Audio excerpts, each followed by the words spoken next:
Bueno, súper. Muchas gracias a quienes se han conectado a esta tercera jornada del cuarto Seminario Internacional de Arquitectura y Etnografía titulado Cosmotécnicas de América Latina, seminario desarrollado por la Facultad de Arquitectura, Animación, Diseño y Construcción de la Universidad de las Américas, en conjunto con el Magíster de Prácticas Socioespaciales y el Centro de Producción del Espacio de la misma universidad. Hoy nos acompaña Linda Chilling Cuellar, arquitecta, académica e investigadora, actualmente candidata a doctorado del Centro de Investigación de Arquitectura de Goldsmith de la Universidad de Londres, donde está desarrollando su investigación Landscape Ledgers, la cual propone nuevas lecturas de los conflictos socioambientales en Chile a partir de los expedientes de evaluación de impacto ambiental entre 1993 y 2022. Su trabajo cruza la arquitectura, la ecología de la extracción, las políticas medioambientales y ha sido publicada en revistas como el Journal of Architectural Education de Delus y en el libro Architecture from Public to Commons. En la ponencia de hoy, titulada Públicos Medioambientales, Linda pondrá en foco cómo las actividades de subsistencia pueden leerse como testigos materiales de la degradación ambiental y desde ahí tomarlo como una base de apertura hacia una nueva categoría política, la cual es el público ambiental. Bueno, luego de esta presentación, Linda, te doy el pase para que puedas exponer ahí tu ponencia. Súper, muchas gracias, Felipe.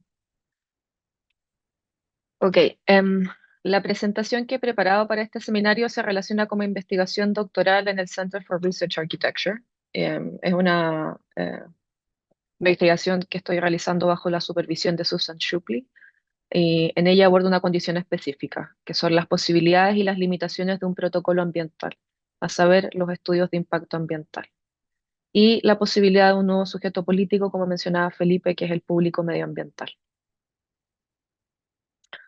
Las EIA o los estudios de impacto ambiental funcionan como archivos compuestos por líneas de base y estudios de impacto que a menudo adoptan la forma de listas, descripciones y registros detallados. Dentro de estos documentos, las imágenes y los datos representan una línea de base o estado de referencia al que se espera que el proyecto se adhiera, procurando no desviarse demasiado de él. Como documentos públicos, las EIA están diseñadas para responsabilizar a los titulares de los proyectos mediante estos extensos listados. Sin embargo, a pesar de su nivel de detalle, mucho queda sin registrar, sin contabilizar, sin ver, sin representar y sin imaginar.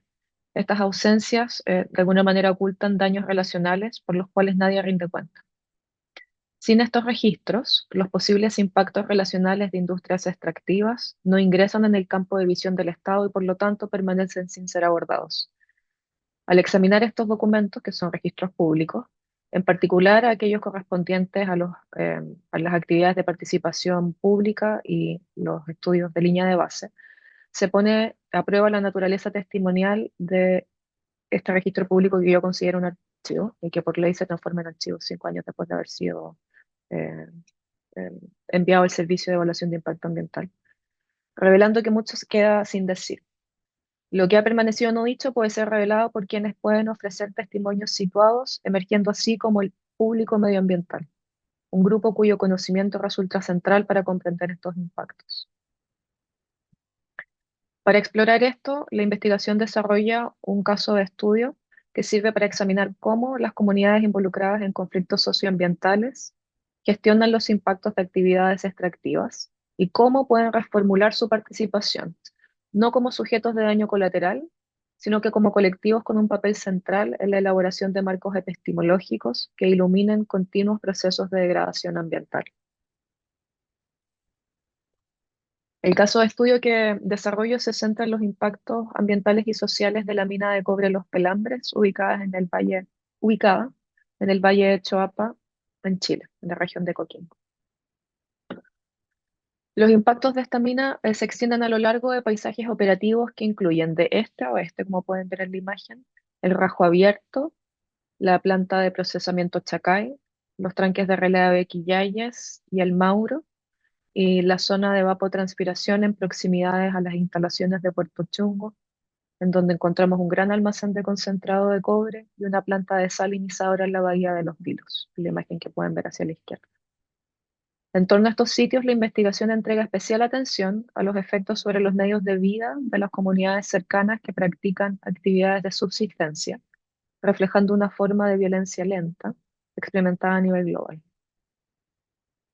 Esta mina está operativa desde el año 2000 y ejemplifica los enfoques neoliberales chilenos de gobernanza ambiental. Más profundamente, refleja una tendencia histórica a concebir la naturaleza como unidades discretas, desvinculadas de sus ecosistemas circundantes, pasando por alto las relaciones que la conectan con otras entidades. Una perspectiva que resuena con el concepto de objetificación de la naturaleza de Aimé Césaire. La Declaración de Ríos es el 14 de junio de 1992. En Brasil, la Declaración de Ríos sobre Medio Ambiente y Desarrollo fue adoptada al final de la Conferencia de las Naciones Unidas para Medio Ambiente y Desarrollo, también conocida como la Cumbre de la Tierra. El principio 10 de la Declaración de Río sobre el medio ambiente y el desarrollo establece que los problemas ambientales son mejor manejados con la participación de todos los ciudadanos interesados en el nivel que corresponda. Este principio, principio 10, da origen más tarde al Acuerdo Regional sobre el acceso a la información, la participación pública y el acceso a la justicia ambiental en asuntos, el acceso a la justicia en asuntos ambientales, perdón, conocido como el Acuerdo de Escazú.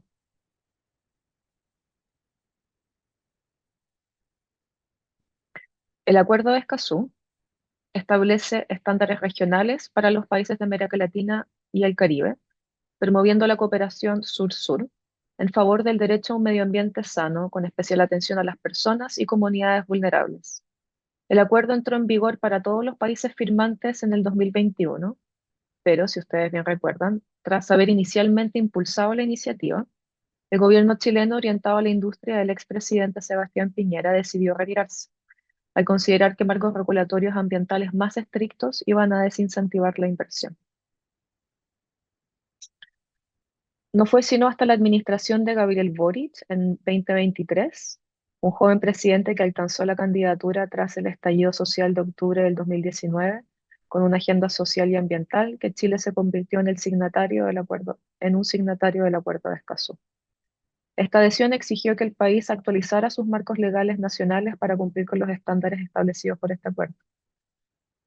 En el 2023, el Servicio de Evaluación Ambiental, el SEA, en colaboración con el Ministerio del Medio Ambiente, modifican el reglamento del sistema de evaluación de impacto ambiental para alinearlo con la con la Ley Marco de Cambio Climático y el Acuerdo de Escazú. El Decreto Supremo número 30 promulga esta modificación y entró en vigor desde el 1 de febrero del 2024. Como resultado, todos los proyectos que ingresan al sistema después de esta fecha tienen que cumplir con nuevos requisitos. Uno de estos nuevos requisitos representa una oportunidad única para que las disciplinas del diseño apoyen lo que la antropóloga y académica de humanidades ambientales Leslie Green denomina como un público medioambiental, es decir, personas que poseen derechos sobre un paisaje determinado en base a su relación sostenida con el mismo. Antes del 1 de febrero, la participación pública en proyectos con impacto ambiental significativo estaba restringida a las etapas iniciales de la presentación de una evaluación de impacto ambiental.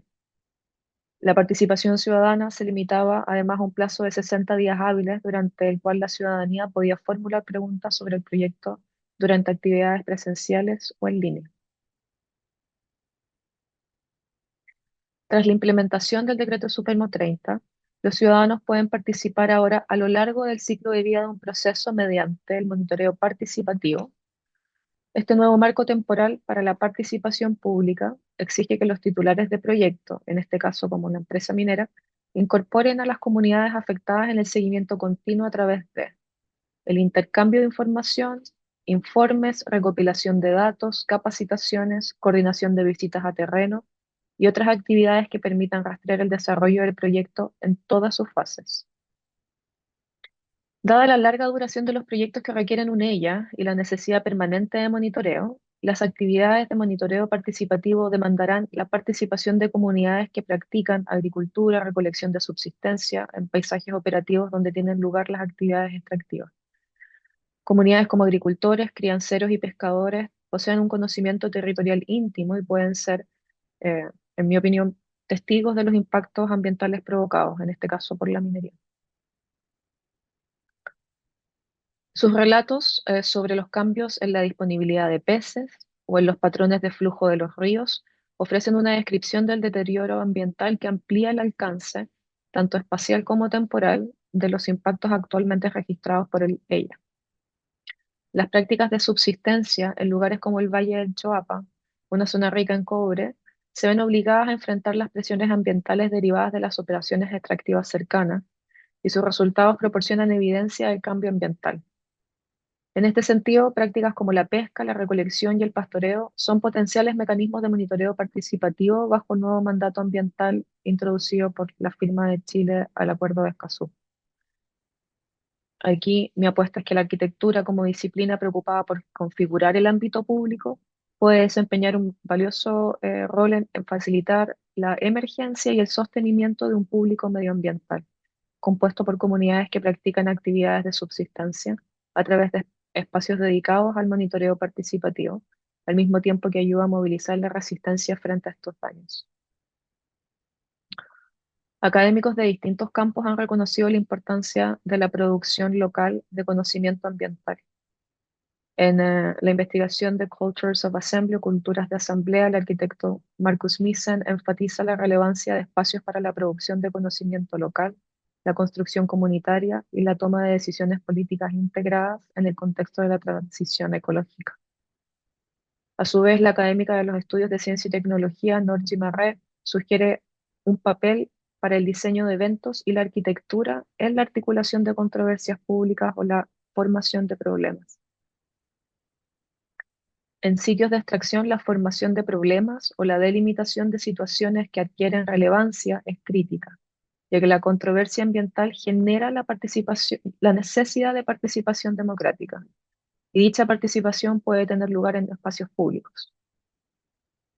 Considerar a las prácticas de subsistencia como un medio para acceder a las cargas y relaciones inexploradas que las operaciones extractivas imponen a los medios de vida sigue lo que sugiere el geógrafo Andrew Barry, que el discurso sobre los problemas ambientales usualmente está dominado por un enfoque en el desarrollo de modelos predictivos dentro de laboratorios cerrados, en lugar de los espacios abiertos de los bosques degradados o las minas contaminadas, donde un investigador puede sintonizar con las obligaciones o demandas que estos problemas ambientales generan. Por otro lado, la resistencia al extractivismo tiene una historia compleja que, como señala Tea Ríos-Francos, ha adoptado múltiples formas, comenzando con las luchas localizadas en territorios indígenas, avanzando hacia la nacionalización de recursos naturales y culminando en nuestra época actual a la oposición a todas formas de extracción.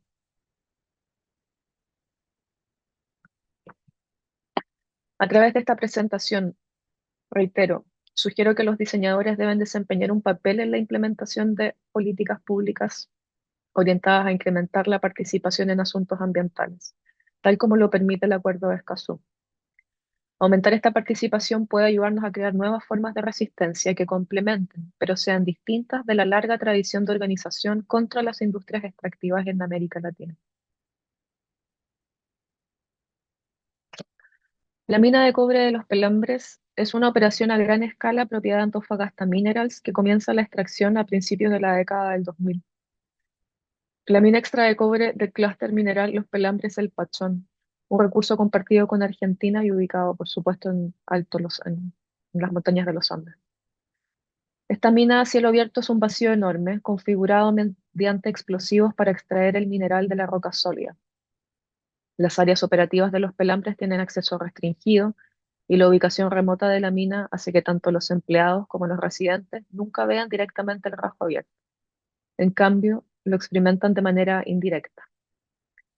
Pueden percibir su presencia a través de partículas en el aire provenientes de un tranque de relaves o en la señalización estratégica que advierte que los conductos cercanos transportan concentrado de cobre, o en la imagen inquietante de una plantación de eucaliptus donde ninguna otra vegetación crece tan alta o tan verde.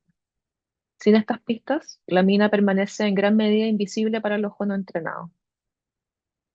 La mina se vuelve visible para los locales a través de la proximidad de los postes y conductos que llegan a casas, veredas, carreteras y la línea costera del océano.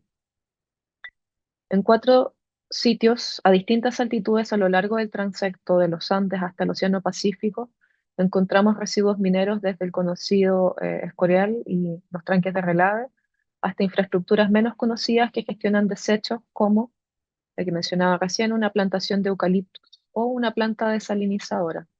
Soluciones diseñadas para desechar o almacenar de manera perpetua subproductos nocivos de la minería del cobre.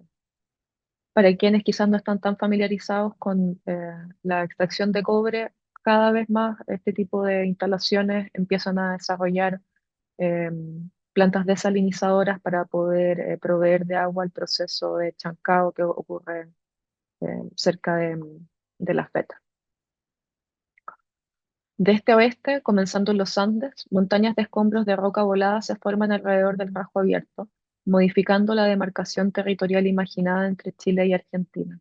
En esta imagen que ven en pantalla pueden ver el rajo de la mina, pero pueden ver también como unas líneas, unas curvas de nivel y contornos que algunas de ellas son caminos, pero otros son diferentes niveles de material de escombro, que es lo que se saca de ese rajo.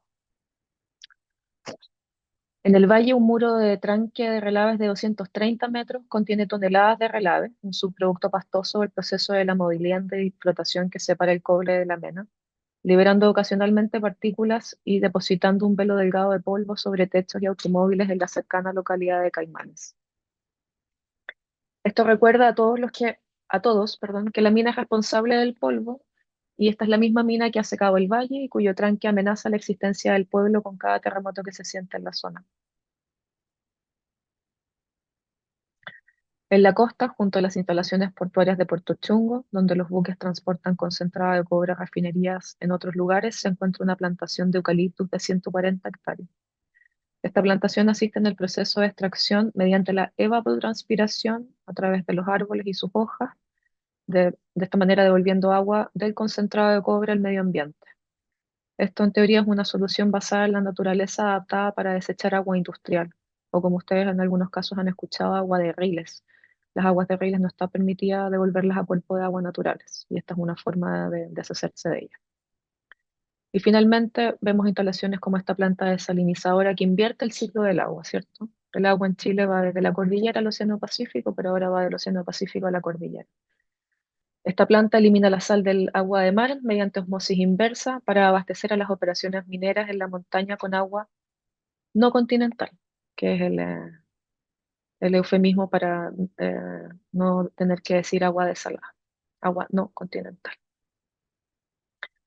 Esta agua no continental y la operación de la planta desalinizadora genera una incertidumbre entre los pescadores locales sobre el impacto que el vertido de la salmuera tendrá en las ecologías marinas costeras. Todos estos sitios constituyen o amplían la noción de lo que la legislación chilena reconoce como pasivo ambiental, que típicamente solo cubre los sitios de depósito de relave. Cada uno de estos sitios sirve como representación de las actividades extractivas de la mina y generan fricción con las prácticas de subsistencia que sostenían a comunidades antes de la llegada de la mina. En cada uno de estos lugares ya no hay cobre. El cobre ha salido a través de conductos en forma de líquido concentrado para ser transportado como polvo fino. En su lugar, la mina deja subproductos que parecen elementos inofensivos del paisaje. A medida que los residuos se depositan en forma de escombreras, escombreras son la roca que se saca del bajo y que se acumula ya en la montaña. Actividades de subsistencia como la transhumancia, el movimiento estacional de ganado entre diferentes zonas ecológicas, son redirigidas silenciosamente. En y alrededor del Rajo Abierto, a una altitud de, como mencionaba, 3.600 metros sobre el nivel del mar, la transhumancia de los criadores de cabras de Coquimbo en Chile hacia los altos valles de Calingasta en Argentina es única debido a la integración y cooperación transfronteriza. La mina ha permitido que los criadores transiten por sus áreas operativas del Rajo Abierto, cumpliendo con la solicitud del gobierno chileno. La frontera es una frontera constantemente móvil, ha creado problemas de soberanía para ambos estados. Esta es una de las imágenes de la escombrera ya en la montaña. Y esta es una imagen tomada alrededor del 2015, facilitada por un colega, en donde estamos viendo una escombrera o vertedero que se llama Cerro Amarillo, que le pertenece a los Pelambres. En 2015, Glencore, la empresa que es dueña de la veta de mineral, pero por el lado argentino esta cuestión se llama El Pachón, Alertó a las autoridades sobre la presencia del vertedero Cerro Amarillo de los Pelambres en el lado argentino. O sea, la mina botó material de escombro en Argentina, básicamente. La mina había traspasado involuntariamente la línea de demarcación territorial entre ambos países debido a un conflicto en la interpretación de mapas y había depositado 50 toneladas de roca sobre un bofedal. Un bofedal es un humedal alto andino donde nace, se me olvidó el nombre del río, pero es la naciente de muchos ríos para el lado argentino, exponiéndolo al drenaje ácido de rocas, un vertido ácido proveniente de los pilotes de estos desechos mineros. Luego en el valle, a una altura de 800 metros sobre el nivel del mar, la construcción de un tranque de relaves implicó ocupar con relaves el valle de El Mauro en 2005, desplazando familias y enterrando sitios arqueológicos diaguitas. El tranque también canalizó y desvió los afluentes del río Choapa, convirtiéndose en una amenaza latente para la localidad de Caimanes aguas abajo, que podía quedar sepultada bajo relaves cuando ocurra el próximo gran terremoto y colapse el muro. Como resultado, las comunidades ribereñas que dependen de la pesca y la recolección, junto con los agricultores, han visto interrumpidas sus prácticas de subsistencia debido a esta reconfiguración de paisaje. En la localidad costera de Los Vilos, una serie de instalaciones mineras y medidas de gestión industrial como la planta de eucaliptus y el cerco del humedal Laguna Conchalí han prohibido toda actividad de recolección y caza. Prácticas que formaban parte de la identidad de los vileños son vistas como no civilizadas por los adherentes a la mina y a este tipo de economías y progreso pertenecientes a las élites educadas de Santiago. Los remanentes de economías de subsistencia anteriores a la llegada de la mina son considerados peligrosos debido a los niveles inciertos de toxicidad que las plantas y pequeños mamíferos pueden portar en sus cuerpos. En 2004, el humedal Laguna Conchalí fue designado sitio Ramsar, un reconocimiento internacional que otorga protección a los humedales. El humedal se encuentra en terrenos adquiridos por la mina para construir instalaciones de Puerto Chungo en la costa de Los Vilos.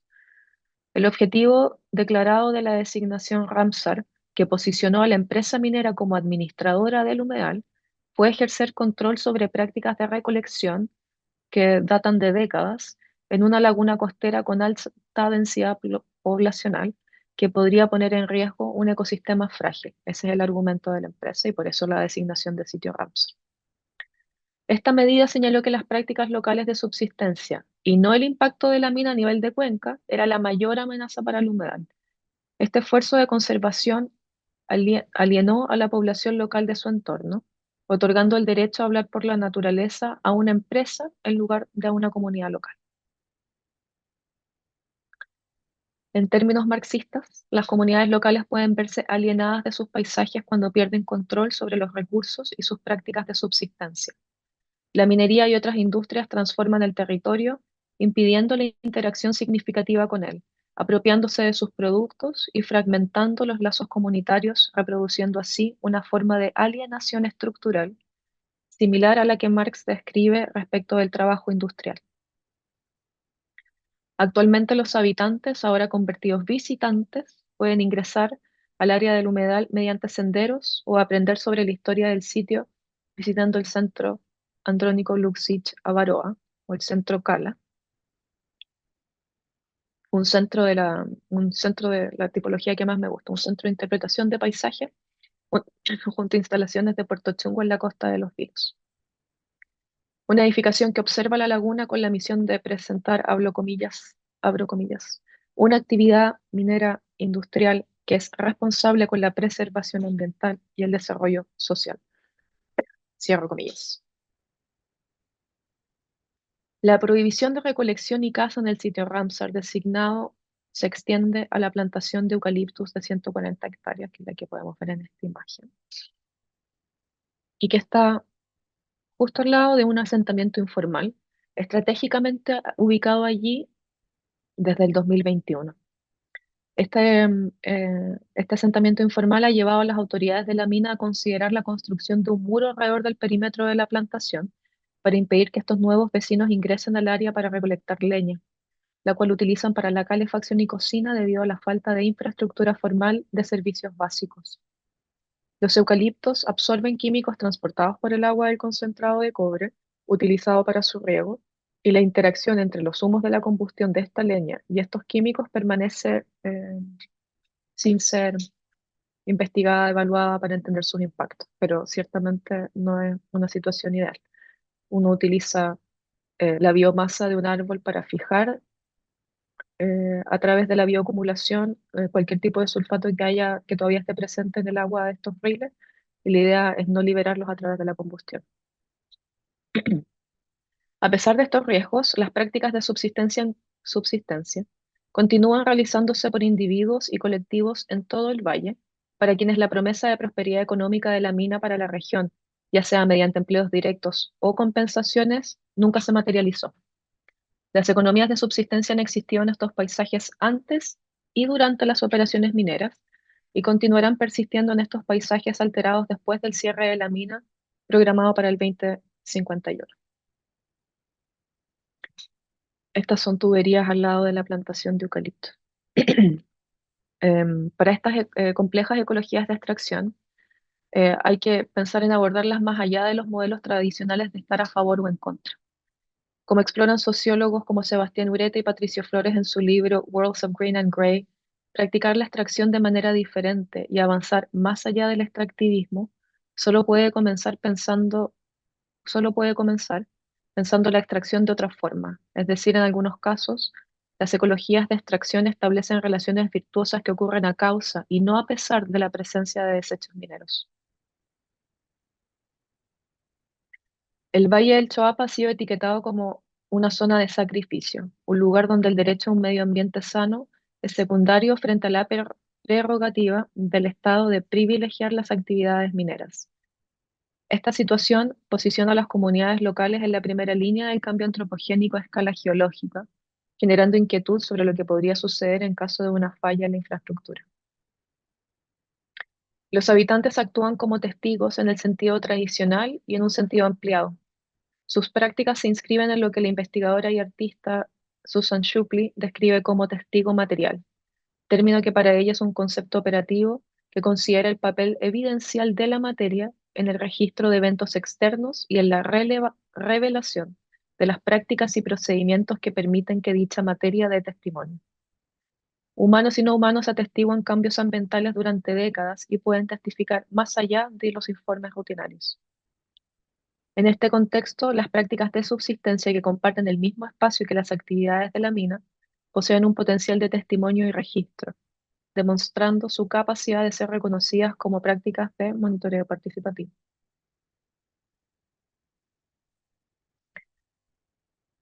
En ciencia ambiental, las líneas de base son un punto de referencia para medir degradación. Sirven como un tipo de certeza para determinar estrategias de mitigación o planes de compensación para las partes afectadas. Las líneas de base varían en alcance y formato, desde muestras materiales individuales hasta conjuntos extensos de datos. Pueden incluir recuentos de poblaciones de especies en el sitio de un proyecto propuesto o registros de núcleos de hielo que rastrean los cambios climáticos a escala global. Las líneas de base son una parte integral de las evaluaciones de impacto ambiental y representan la etapa inicial de cualquier proceso de autorización presentado al sistema de evaluación de impacto ambiental.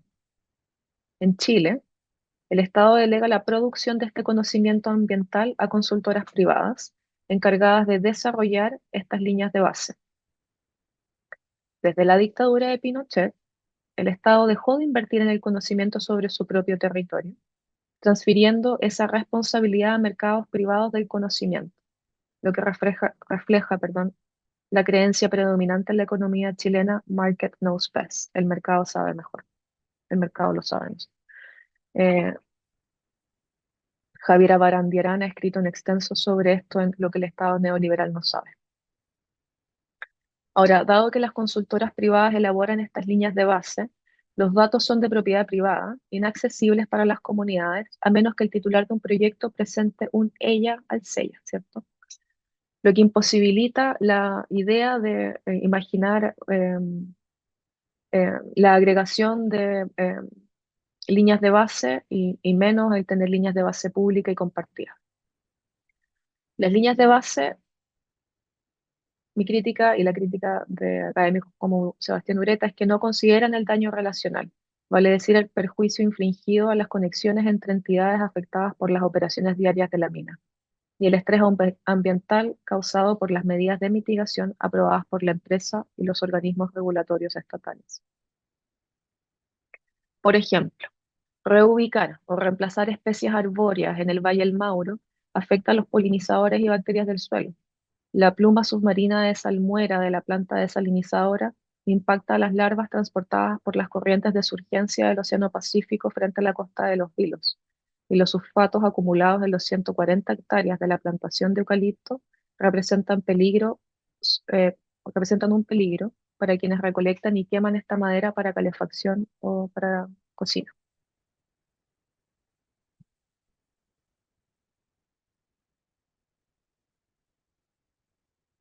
Creo que, disculpen, me salté un principio. Al evaluar las perturbaciones ecosistémicas durante la fase de construcción de la planta desalinizadora, el documento de ley enumeró todas las especies presentes en un área específica como objetos a ser capturados, reubicados lejos de las actividades mineras y posteriormente monitoreados para verificar el cumplimiento de indicadores de éxito definidos por ella. En lugar de ver a las especies como participantes de procesos relacionales modificados por la extracción, este enfoque moderno del sujeto y objeto altera el orden de los factores y desconoce los resultados. Sebastián Ureta sostiene que, en contraste con el uso de las líneas de base, que equipara una imagen fotográfica instantánea, adoptar prácticas de establecimiento de línea de base o baselining practices podría introducir nuevos enfoques de recolección de datos que consideren los daños acumulativos a lo largo del tiempo. Actualmente las líneas de base funcionan como una tabula rasa, comenzando de nuevo con cada fase de proyecto, normalizando un paisaje previamente degradado. Por ejemplo, cuando la mina presentó un estudio de impacto ambiental para obtener permiso para la instalación de las tuberías de captación para la planta desalinizadora en la bahía de Los Vilos, la alteración visual en el horizonte oceánico causada por las fases de construcción se consideró de baja importancia, ya que el horizonte estaba ya modificado por instalaciones mineras de proyectos anteriores. Vale decir, el titular del proyecto indica de que la perturbación del horizonte, una cosa bien sencilla, eh, no iba a ser significativo porque el horizonte ya estaba perturbado. ¿Perturbado por qué? Por la misma mina, con proyectos anteriores. Entonces lo que podemos ver en esta imagen a la izquierda, que es el calpón que acumula concentrado de cobre y las instalaciones mineras las instalaciones de Puerto Chungo para cargar el concentrado de cobre, este polvito en buques que está a la derecha. Como ya estaba ahí, como lo que pase con la planta desalinizadora no puede ser tan grave. Si las prácticas de subsistencia fueran reconocidas como actividades de establecimiento de línea de base, las comunidades marginadas tendrían mayor capacidad de agencia para participar en discusiones dominadas por titulares de proyectos, consultores privados y el Estado. Tradicionalmente, el público ha intervenido en los debates solo a través del marco del proceso de participación ciudadana, limitado a expresar quejas. Más allá de eso, su influencia en las decisiones sobre su entorno ha sido mínima. Es posible vislumbrar cómo los habitantes locales denunciaron la degradación ambiental en la primera presentación del EIA de la mina. En el expediente consolidado de 3.346 páginas, que está disponible para la descarga en la plataforma del SEIA, los comentarios enviados por ciudadanos preocupados ofrecen una ventana a las preocupaciones colectivas ya en el año 2003.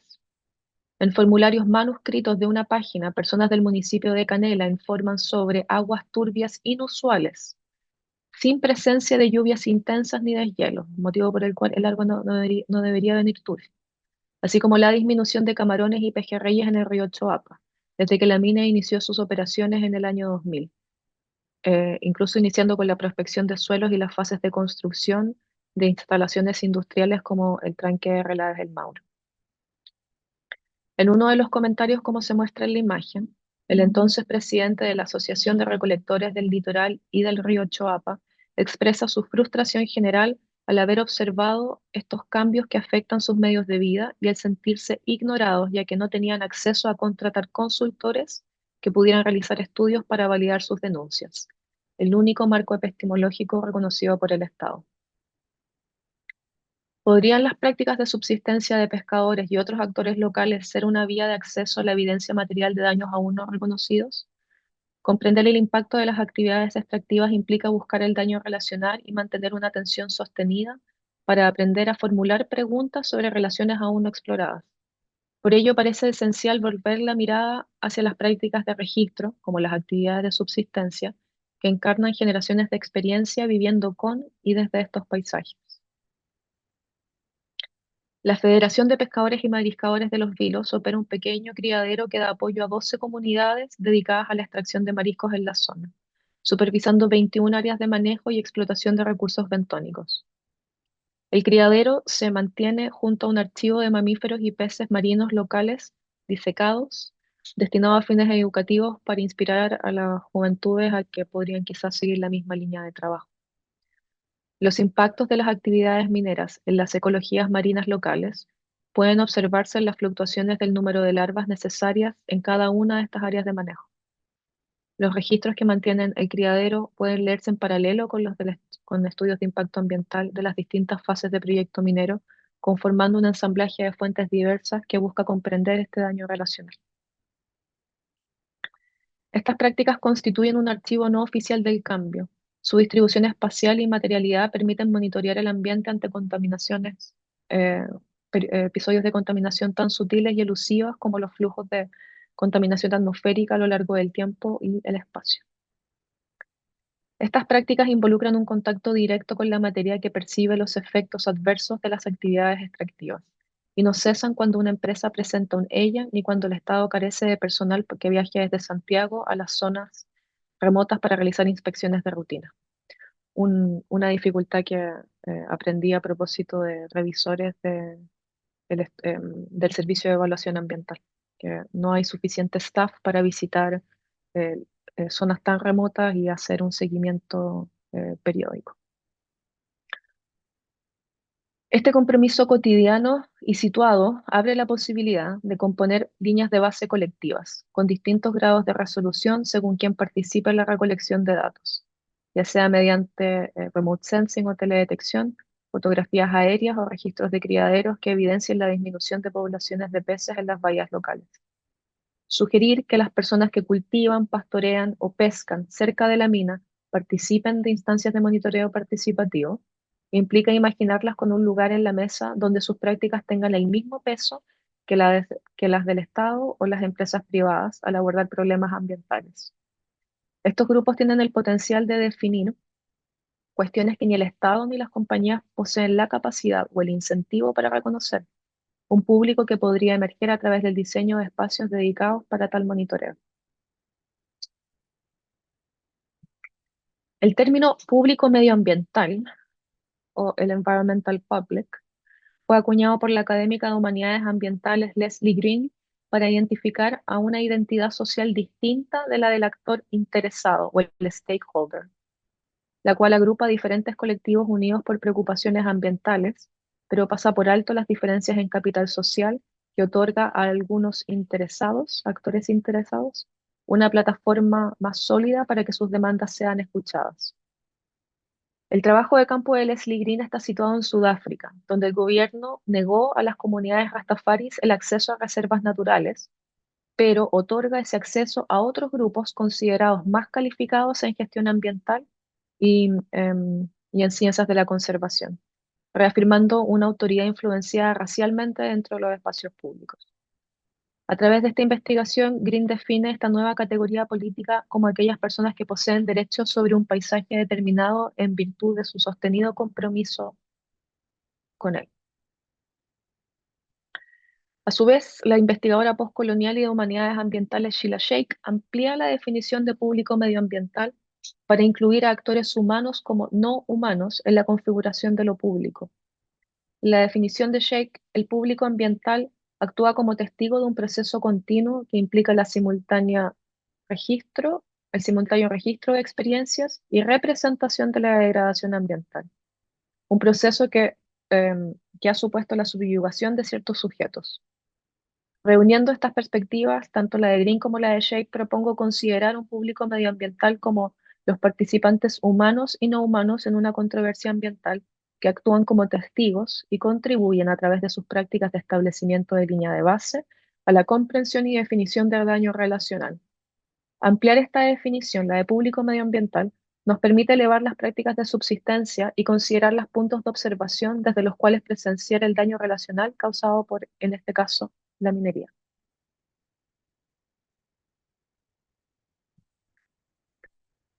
Dada la importancia de respaldar este diálogo con un espacio físico, cabe preguntarse qué tipo de disposiciones sociotécnico-espaciales, hasta la arquitectura o el diseño de eventos, podrían facilitar la participación pública, tal como sugiere Marrés, Norgi Marrés, y a su vez apoyar el acto del monitoreo participativo. Al reconocer el conocimiento espacial y temporal que las comunidades locales demuestran a través de sus prácticas de subsistencia, un conocimiento que abarca tanto el pasado como el futuro, más allá del limitado marco temporal de la extracción, las disciplinas del diseño pueden respaldar estas prácticas como una forma de registro comparable a las actividades de líneas de base. Actualmente, en ninguna parte de la legislación ambiental chilena existen directrices sobre los requerimientos espaciales de las actividades, de las actividades para los actuales eventos o actividades de participación ciudadana, las cuales constituyen la única referencia formal para involucrar al público en un proceso de evaluación de impacto ambiental.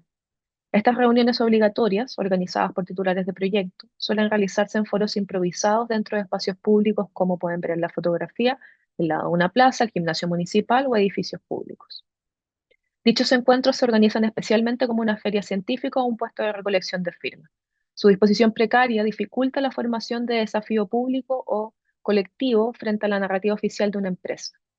Como se muestra en esta imagen, una carpa típica de 9 metros cuadrados puede albergar solo unas pocas personas a la vez, interrumpiendo cualquier tipo de disenso colectivo. La distribución espacial restringe quién puede hablar y qué materiales pueden utilizarse para respaldar argumentos. Estas configuraciones temporales que impiden la participación de todos los ciudadanos afectados limitan las capacidades de la comunidad para involucrarse en controversias ambientales, dejando comentarios cruciales sin ser escuchados y, por tanto, fuera del alcance de una ella. La ausencia tradicional de las disciplinas espaciales en las discusiones sobre conflicto socioambiental, discusiones dominadas típicamente por la sociología o la antropología, pone de relieve la necesidad de reflexionar sobre cómo los espacios de deliberación ambiental influyen directamente en la participación comunitaria y en las dinámicas de poder. Esta perspectiva avanza el discurso contemporáneo al concebir la arquitectura no solo como un telón de fondo a la política ambiental, sino como un agente activo en la configuración de las interacciones y de sus resultados políticos. La empresa minera ha presentado 21 proyectos al CEA en los últimos 24 años, de los cuales 5, ahora 6, han requerido procesos obligatorios de participación ciudadana. En diciembre del año pasado, la empresa presentó otro estudio buscando un permiso para extender sus operaciones hasta el 2051, porque ahora tiene una planta desalinizadora, entonces puede extraer más. Pidió extender la vida útil de la beta del 2037 al 2051. Denominado EVU o extensión de vida útil, el nuevo EYA ingresado presenta un capítulo dedicado al monitoreo participativo, porque se ingresó después del 1 de febrero del 2024. Ellos debían decir cómo iban a involucrar, de qué se iba a tratar el monitoreo participativo para este proyecto. El monitoreo participativo es el capítulo 16 del estudio de impacto ambiental y es un capítulo de solo 7 páginas, donde se describe el monitoreo como la entrega de información cada 6 meses en sitios designados por la mina o directamente en las estaciones de monitoreo. El cumplimiento de esta actividad se evalúa en función de si fue efectivamente llevada a cabo, sin considerar la asistencia de participantes como requisito determinante. Vaya, vaya. En este sentido, la ausencia de miembros de la comunidad no se interpreta como un incumplimiento, dado que se considera suficiente el haber realizado la convocatoria. En una entrevista realizada el 12 de marzo del 2025 en el marco de la ley del lobby, Jimena Evia, jefa del Departamento de Participación Ciudadana, Consulta Indígena y Evaluación del Medio Humano, señaló que las normativas que orientan a los titulares de proyectos sobre cómo llevar a cabo el monitoreo participativo serán publicadas en septiembre del 2025. Hasta que dichas normativas no estén disponibles, los proyectos presentados después del 1 de febrero del 2024, que se basen en su propia interpretación del monitoreo participativo, no van a recibir ningún tipo de observación. O sea, pueden presentar lo que sea. Y no fue en septiembre, sino que el pasado 15 de octubre, cuando el CEIA publicó los lineamientos técnicos para el desarrollo de monitoreos participativos.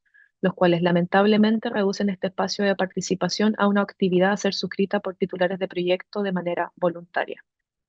Repito, de manera voluntaria. Y sin embargo, a pesar de que hay una voluntariedad para presentar un monitoreo participativo, los espacios de participación pública en estudios de impacto ambiental siguen existiendo, como a través a través de los procesos de participación ciudadana.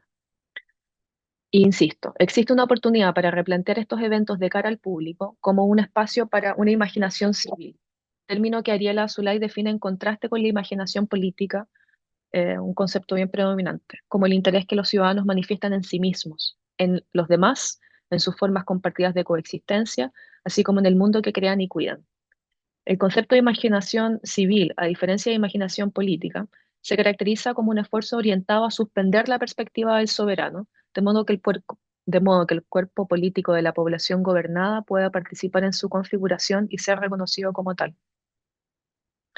Con frecuencia me he referido al replanteamiento de estos eventos públicos de participación ciudadana o monitoreo participativo como espacios de imaginación política o incluso de imaginación arquitectónica. Lo he dicho varias veces en talleres, en otras presentaciones en esta universidad. Y sin embargo, el concepto de lo civil se ajusta mejor al mandato, pues emerge desde el suelo, desde los propios colectivos, en lugar de ser impuesto desde arriba. Trasciende al individuo y existe entre individuos. Azulay establece esta distinción entre lo político y lo civil para emancipar al individuo de la mirada del Estado-nación y validar formas de participación y compromiso colectivo más allá de lo sancionado por el Estado.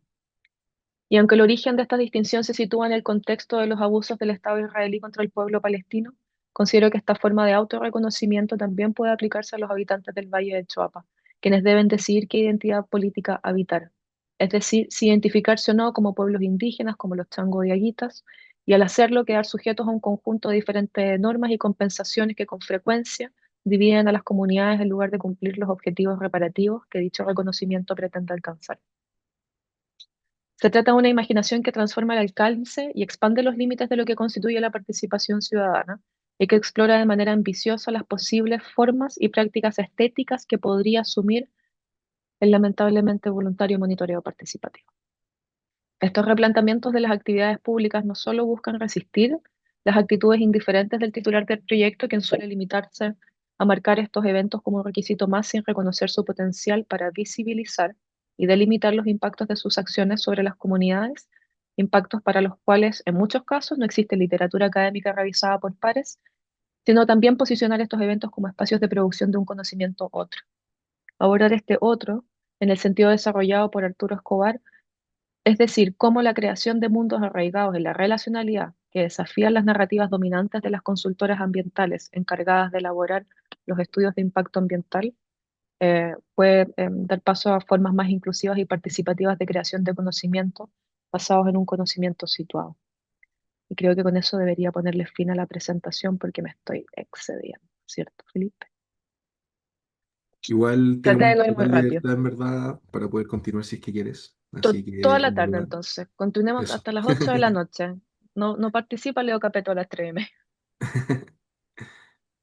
No, dale nomás, continúa sin ningún problema. No, Y no, estamos eso, perdón, no, quedando. no. La pequeña broma también era para decir he llegado al final de mi presentación. Ah, ya, perfecto. Bueno, muchas gracias, Linda, en realidad, por la presentación muy explicativa. Me comienzan a entrar ciertas dudas, bueno, desde mi disciplina, principalmente sobre este concepto del público ambiental, el cual Ujú. mis dudas son de cómo se entiende, si es que es una forma, un sujeto colectivo que se va produciendo a través de estas prácticas cotidianas, cómo se van configurando estas prácticas cotidianas pensando en que ya dejamos de actuar como individuos personales, sino como un colectivo en general. ¿Cuáles son ciertos líderes y posiciones desde un punto de vista de los roles de género, quizás de los roles del capital, del nivel socioeconómico? Comenzar como quizá a entrar un poco más en quién es el público ambiental, cómo se constituye y estructuran las prácticas sociales y colectivas, dejando el individuo lo personal de lado. Y finalmente, si es que estas prácticas de subsistencia, sus materialidades, el sentido del por qué las hacemos, terminan siendo, o sea, terminan influyendo en esta capacidad de poder apropiarse, interferir y opinar sobre el espacio personal. Para mí, el avanzar la idea de esta categoría política por sobre la de la parte interesada es como, es donde está el, el meollo del asunto. Es como, Leslie Green, en el caso de Sudáfrica, hace esta distinción. Todos son stakeholders, pero hay ciertos stakeholders que tienen mayor capital social y por lo tanto mayor poder de decir qué es lo que pasa en el espacio. Y eso es lo que trata de ella ella es lo que presenta a propósito del caso de los Rastafari, como comunidades que han tenido actividades relacionadas con sus territorios de manera sostenida y luego llega el académico o llega el Estado o llega la empresa y dice, ustedes no saben cómo administrar estos territorios, entonces nosotros que sabemos mejor que ustedes lo vamos a comenzar a hacer. Y siento que eso es lo que pasa también muchas veces acá. Las partes interesadas, todos se llaman partes interesadas, todos se llaman stakeholders, pero no todos tienen el mismo capital social. Entonces, para mí la necesidad de referirnos a un público medioambiental es para romper esa como asimetría de poder que pareciera no tener un vocabulario para poder ser nombrado, ¿cierto? Como que todo el mundo es una parte interesada, pero nadie quiere ser una parte interesada, porque después que hay atrapado como en una camisa ¿cómo se llama? La camisa de 8 varas es para la gente loca, una camisa de fuerza también es para la gente con problemas mentales, pero que hay atrapado finalmente bajo la rúbrica de la parte interesada. Siento que el avanzar y con la proposición de esta categoría política del público medioambiental permite el reconocimiento de comunidades que usualmente han estado marginadas de la toma de decisiones sobre su propio territorio. Y aquí yo no digo todos son públicos medioambientales necesariamente, es como es un subconjunto de la población que ha tenido una relación con el territorio sostenida en el tiempo. Entonces son las comunidades de subsistencia, son los crianceros, los pescadores, las comunidades apícolas a lo largo del valle, que han visto estas fluctuaciones en el territorio, que han estado expuestas a degradación ambiental. Y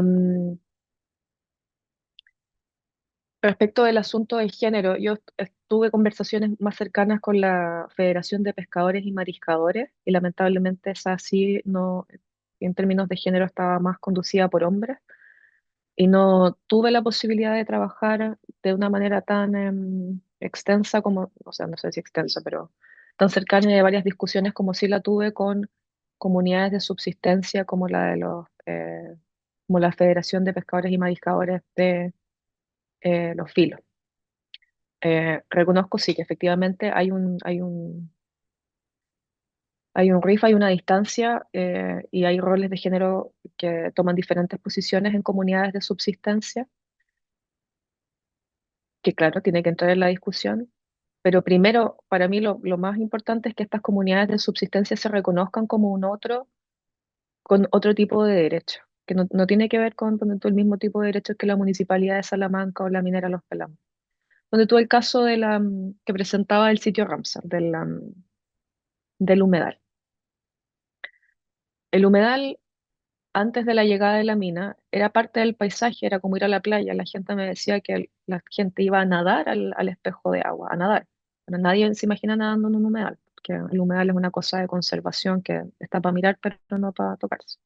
Que se cazaban conejos, que la gente iba a nadar y nadie pensaba dos veces de que esto pudiera estar afectando el humedal en una época en la que ni siquiera se hablaba si es que este tipo de prácticas podrían ser perjudiciales.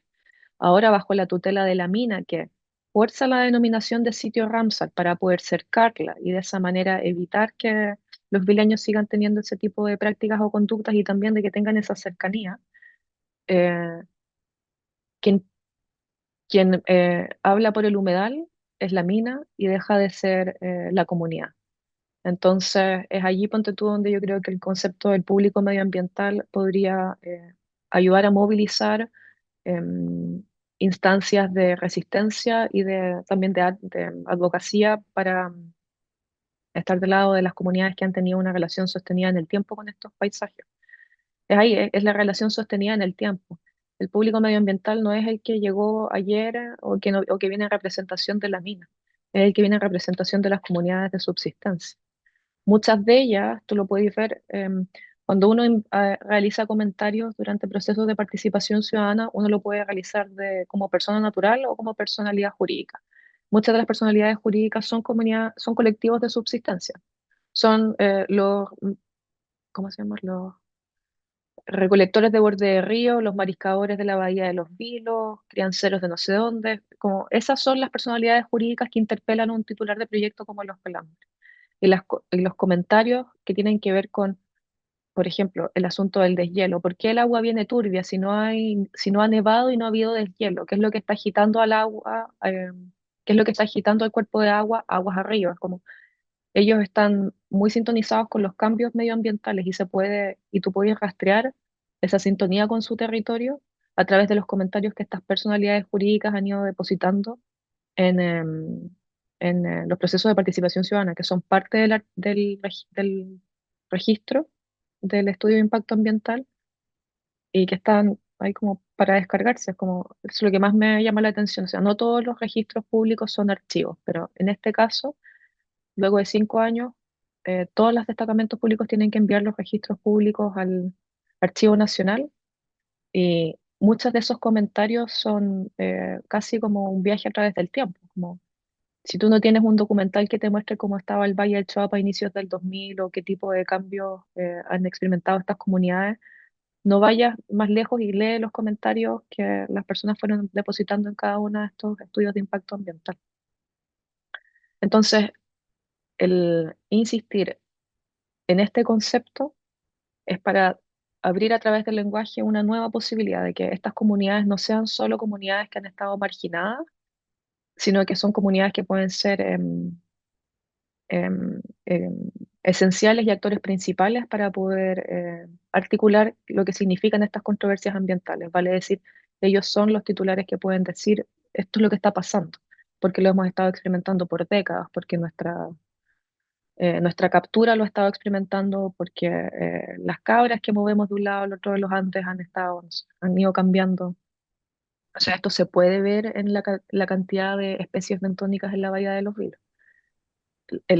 Cómo puede llegar a afectar la pluma de la salmuera en las corrientes de surgencia que pasan por la bahía de los Vilos es muy importante. La corriente de surgencia es esta corriente que, si entiendo, es sur-norte que arrastra larvas que permite que es la que como en la corriente, en las corrientes de surgencia van las larvas que permiten poblar a los diferentes como bahías con especies de moluscos o peces, qué sé yo.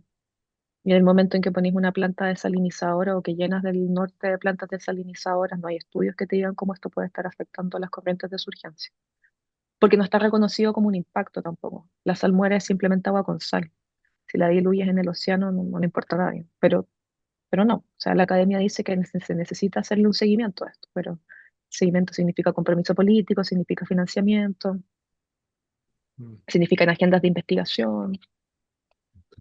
No, súper interesante en realidad cómo este concepto del público ambiental terminaría permitiendo que la gente pueda hacerse y apropiarse de sus propios espacios, territorios, y al final adueñarse del problema, que yo creo que es lo principal, alejarlo un poco de las esferas tan académicas, de sentirnos Mm, a veces los dueños de estas problemáticas y visibilizar a las comunidades y darle completamente la posibilidad a ellos de hablar con su propia voz.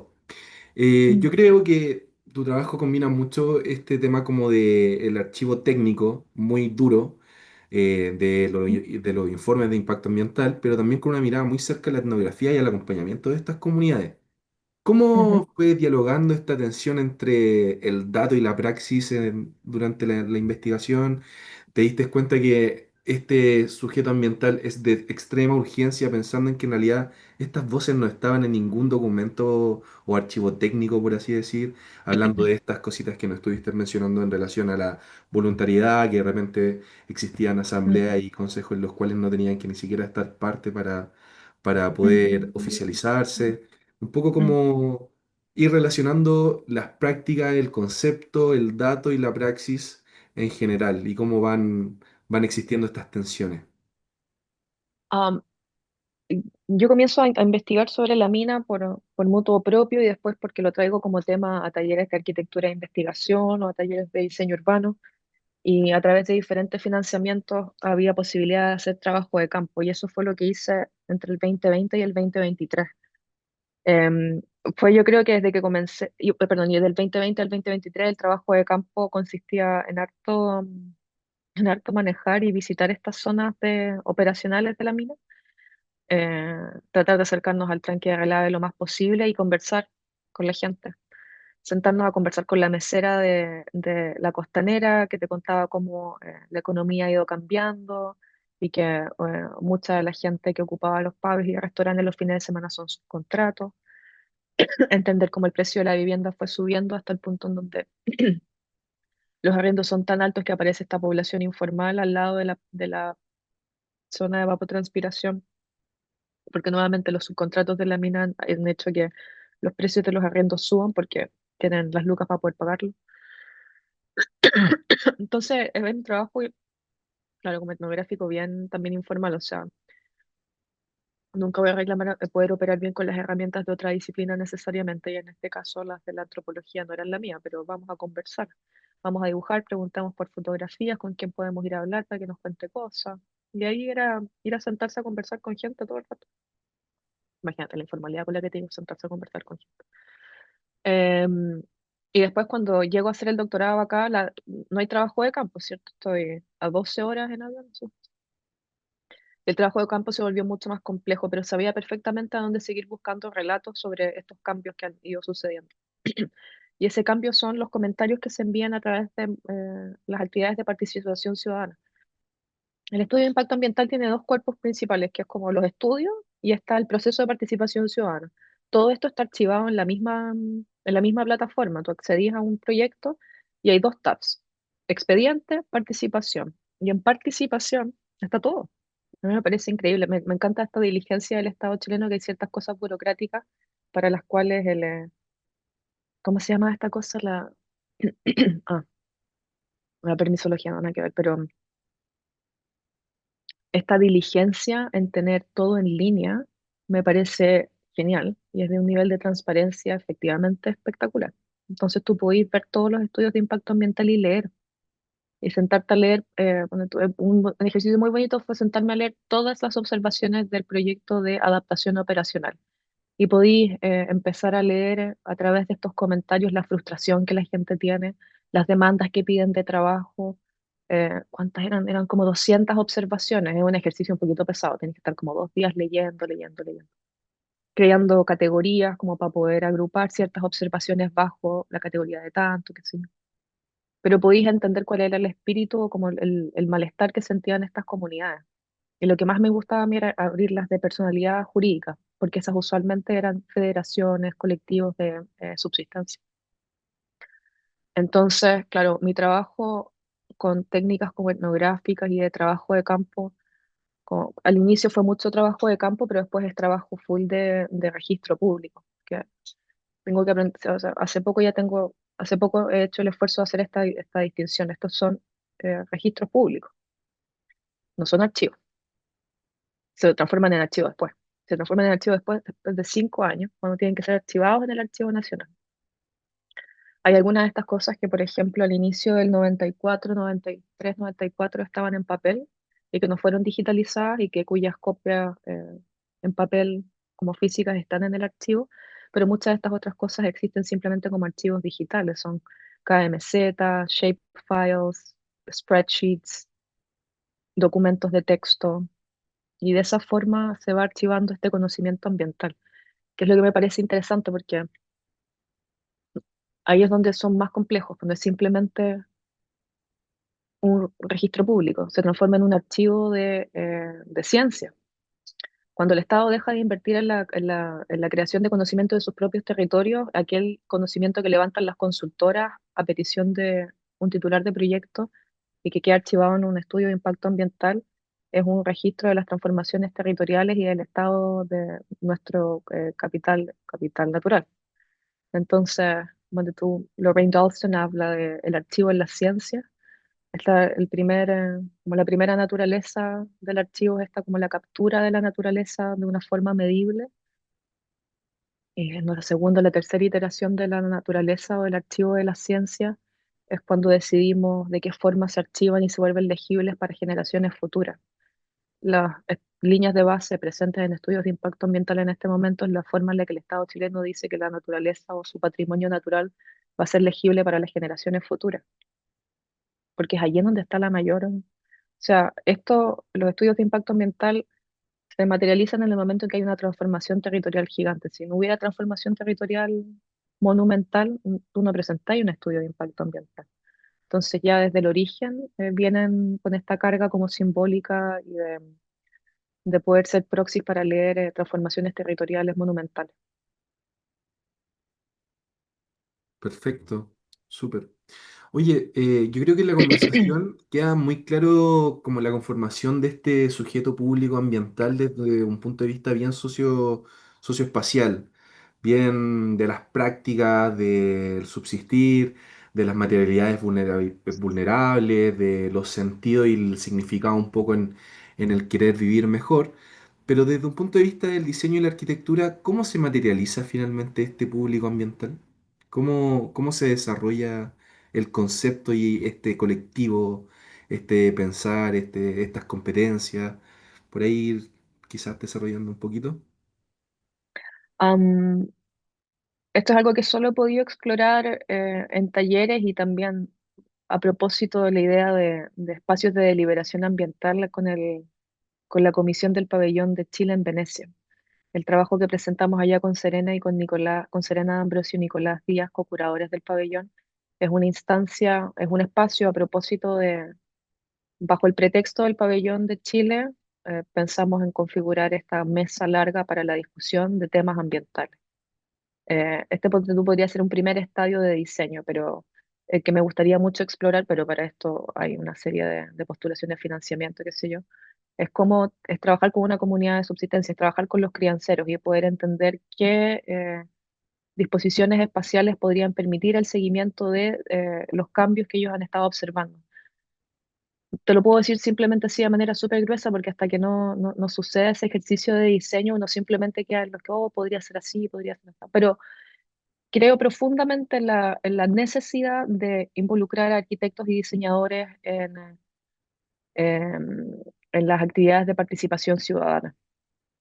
No es lo mismo estar en un espacio que acoge a 9 que al que acoge a 30. No es lo mismo cuando hay 30 cuerpos orientados hacia un escenario versus que estén todos como iguales en una mesa redonda. Las distribuciones espaciales en los lugares en donde ocurren procesos de deliberación ambiental, comunicación de riesgo, impactos, qué sé yo, afectan profundamente lo que allí se dice. Eh, y no hay ningún tipo de lineamiento que yo haya logrado encontrar en la legislación chilena por el momento que se haga cargo de eso. Hay trabajo o involucramiento de sociólogos, antropólogos, pero la disciplina del diseño, la forma en la que ese espacio se diseña para poder permitir ciertos actos de habla y la participación de individuos con sus testimonios que podrían o no llegar a decirse dependiendo de si esos espacios los acogen o no, es importante. Y tiene que ver con un tema de representatividad y finalmente con cómo se va de alguna manera eh, forjando la democracia, ¿cierto?